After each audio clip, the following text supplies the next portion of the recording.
कब से तुझे समझा रही हूँ, समझने का नाम ही नहीं ले रहा। प्रयागराज जिले की सबसे बड़ी पुलिस अधिकारी आईपीएस नैना ठाकुर दिवाली से एक दिन पहले अपनी महंगी सरकारी गाड़ी छोड़कर एक साधारण ऑटो रिक्शा से सिविल लाइंस मार्केट पहुंची थीं।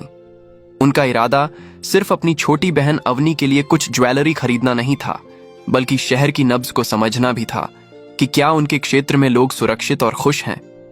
नैना ने सफेद सलवार सूट और गहरे लाल रंग के दुपट्टे के साथ आंखों पर साधारण चश्मा लगा रखा था।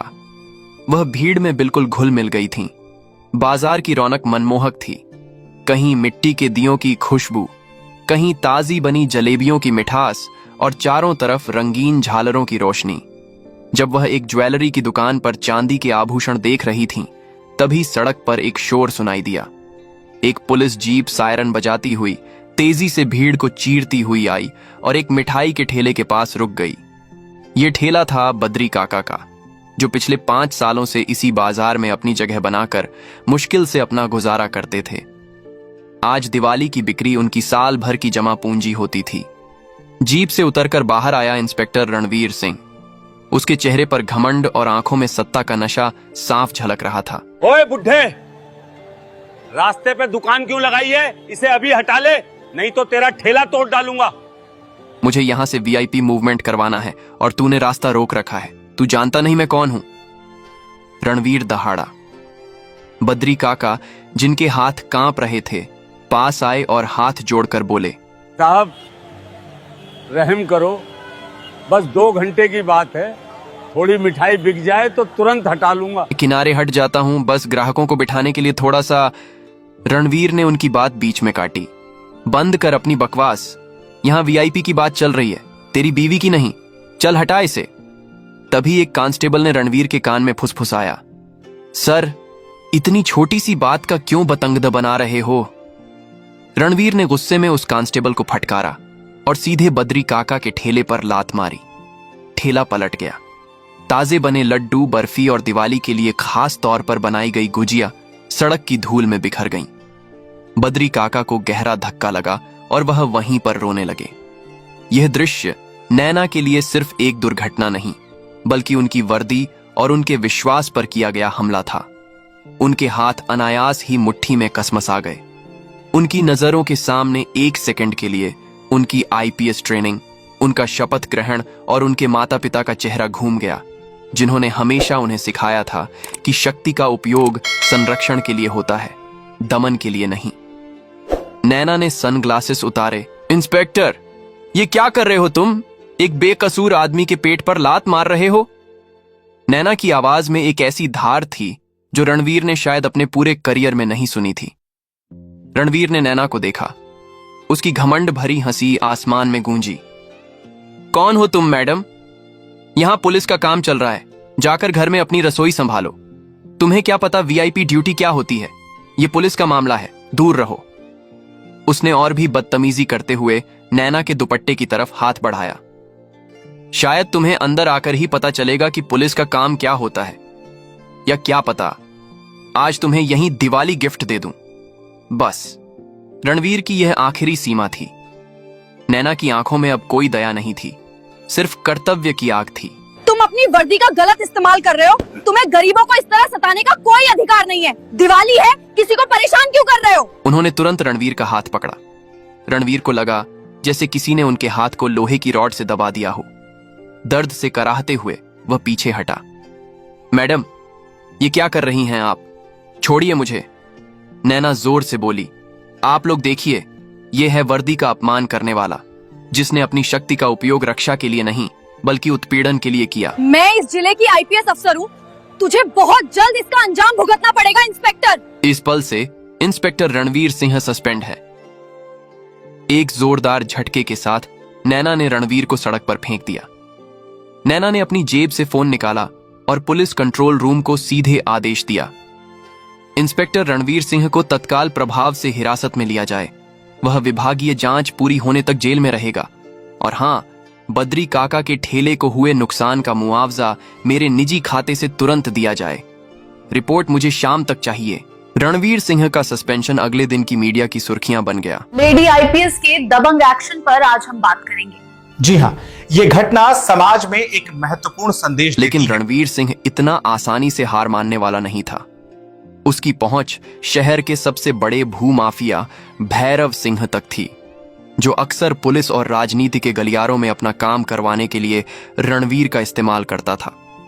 सस्पेंड होने के 24 घंटे के अंदर रणवीर ने भैरव से मुलाकात की। साहब, उस लड़की ने मेरी इज्जत की धज्जियां उड़ा दी, भरे बाजार में मुझे उठाकर पटका।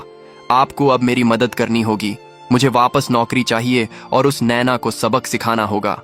भैरव सिंह एक चालाक और ठंडा दिमाग का आदमी था। उसने कहा, रणवीर, तुम्हें बस इतना करना है कि उस पर सत्ता के दुरुपयोग का केस ठोकना है। कहना कि वह सादे कपड़ों में थी और उसने तुम्हें ड्यूटी करते वक्त रोकने की कोशिश की, और जब तुमने विरोध किया तो उसने जानलेवा हमला किया। 2 दिन बाद दिवाली का त्योहार अपने पूरे शबाब पर था। एक तरफ नैना अपने परिवार के साथ दिए जला रही थीं, दूसरी तरफ उनके खिलाफ मीडिया ट्रायल शुरू हो चुका था। भैरव सिंह ने कुछ स्थानीय पत्रकारों को खरीद लिया था।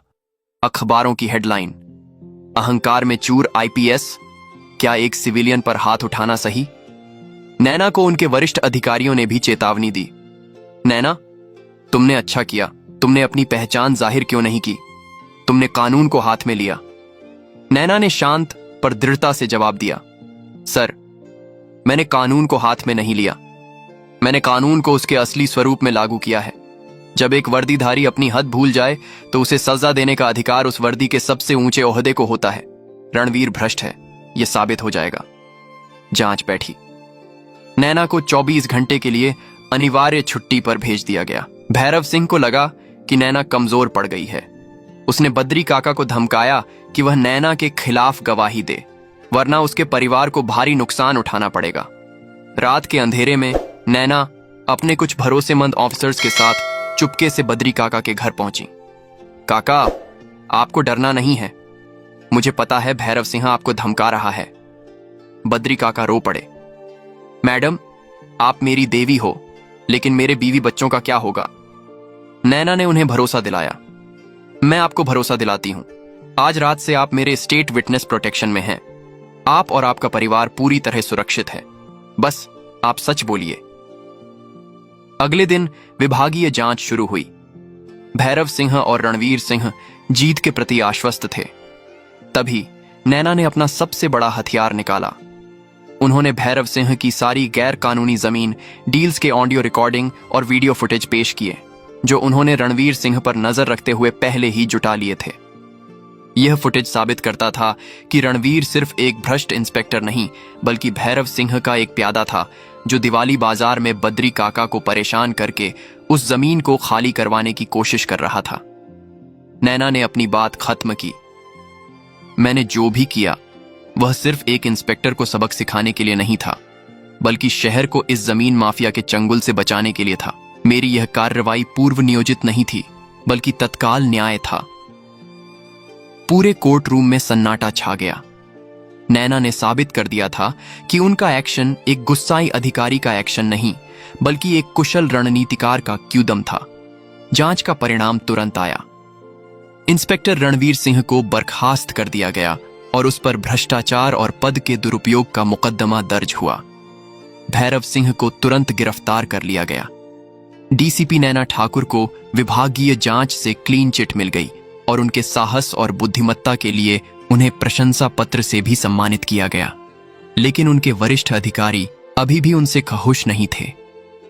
मेनन पुराने ढर्रे के अधिकारी थे, जो मानते थे कि पुलिस को लोकतंत्र के पहिए में खामोशी से काम करना चाहिए, न कि हीरो बनकर खबरों में छा जाना चाहिए। नैना जब मेनन के सामने खड़ी हुई तो उनके चेहरे पर कोई शिकन नहीं थी। मेनन ने अपनी चश्मा उतारा और मेज पर रखा। नैना, तुम बेहतरीन अधिकारी हो, इसमें कोई संदेह नहीं, लेकिन तुमने मुझे असुविधा में डाल दिया। यह शहर भैरव सिंह जैसे लोगों के सपोर्ट से चलता है। तुमने भरी बाजार में ड्रामा किया, जिससे हमारी अंडरस्टैंडिंग खराब हुई। सर, मेरी अंडरस्टैंडिंग सिर्फ संविधान और कानून के साथ है। पुलिसिंग ड्रामा नहीं, बल्कि न्याय की सीधी कार्रवाई होती है। और हाँ, मैंने कोई ड्रामा नहीं किया, मैंने अराजकता को रोका है। मेनन ने गहरी सांस ली। ठीक है, तुमने इस केस में तो जीत हासिल की, लेकिन मैं तुम्हें बता दूं, रणवीर सिंह को तुमने हवा में क्यों उठाया? तुम्हारे अंदर की नाराजगी साफ दिखाई दे रही थी। क्या यह वही अतीत का साया है जिसने तुम्हें इतना आक्रामक बना दिया है? मेनन का इशारा नैना के अतीत की तरफ था। नैना के पिता, जो एक ईमानदार सरकारी स्कूल के प्रिंसिपल थे, और एक भ्रष्ट इंस्पेक्टर ने नैना के पिता को भरी बाजार में अपमानित किया था।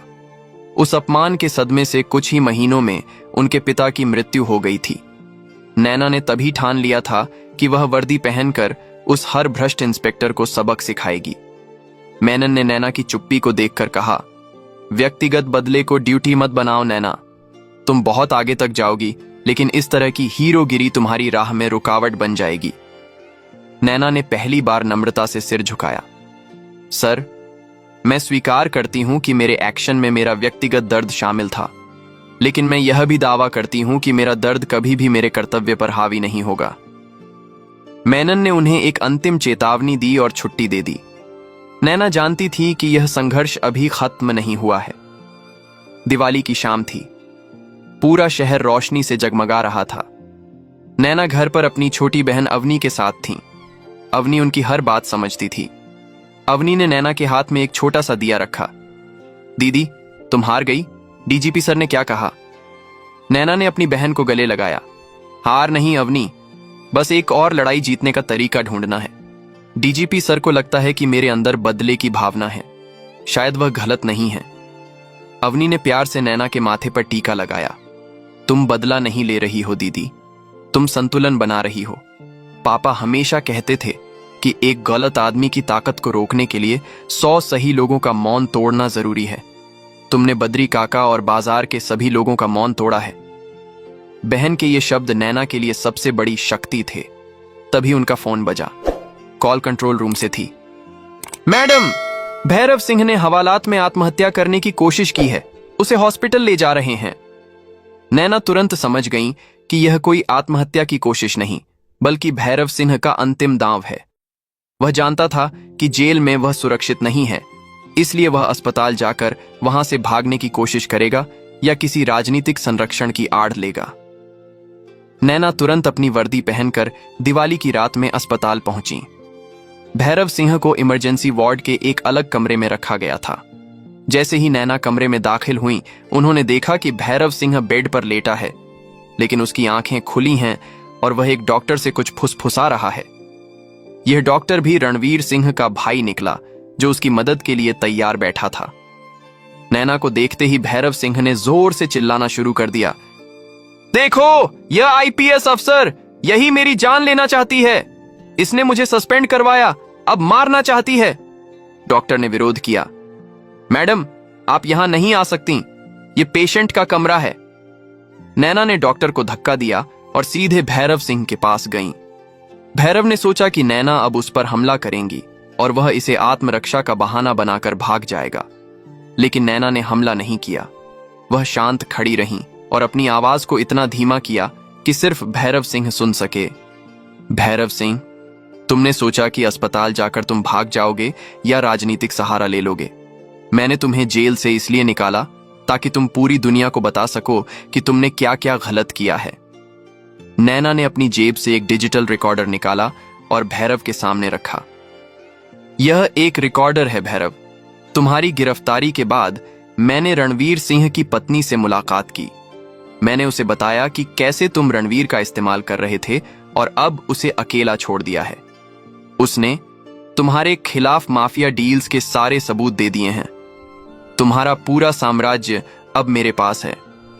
भैरव सिंह का चेहरा पीला पड़ गया। उसका अंतिम दांव पलट गया था। उसने सोचा था कि नैना सिर्फ दबंग है, लेकिन वह एक रणनीतिकार भी निकली। नैना ने अपनी बात खत्म की। तुम्हारी आत्महत्या की कोशिश एक और नाटक था। अब तुम्हारे पास 2 रास्ते हैं, या तो सच्चाई स्वीकार करो और गवाह बन जाओ, या जिंदगी भर जेल में सड़ो। तुम्हारी मर्जी। नैना ने रिकॉर्डर ऑन किया और भैरव के पास रख दिया। फिर वह बाहर आ गई। थोड़ी देर बाद भैरव सिंह ने हताश होकर रिकॉर्डर पर बोलना शुरू कर दिया। उसने अपने सभी काले कारनामे, सारे राजनीतिक कनेक्शन और जमीन घोटालों का पर्दाफाश कर दिया। नैना ने दिवाली की रात एक अपराधी को पकड़ा नहीं, बल्कि उसे नैतिक रूप से तोड़ा था। सुबह हुई।